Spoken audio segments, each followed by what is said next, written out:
আসসালামু আলাইকুম। হ্যালো বন্ধুরা, এখন কিন্তু প্রচণ্ড গরম পড়ছে, আর এই গরমে শরীরটাকে প্রশান্তির জন্য আপনাদের জন্য নিয়ে আসলাম দোকানের মতো পারফেক্ট ভ্যানিলা আইসক্রিম।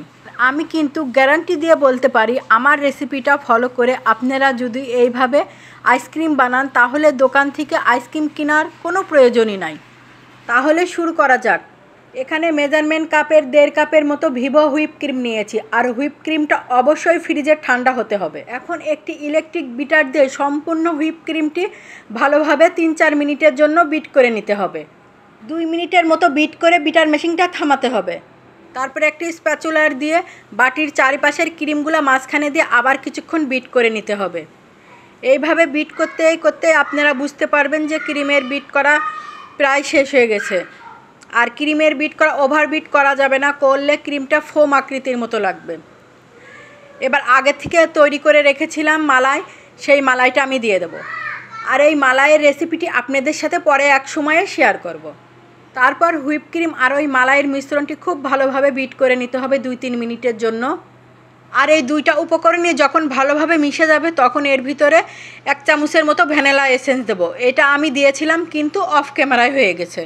তারপরে সবগুলো উপকরণ একসাথে ভালোভাবে মিক্সড হয়ে গেলে দুইটা বাটিতে আমি সেট করে নেব।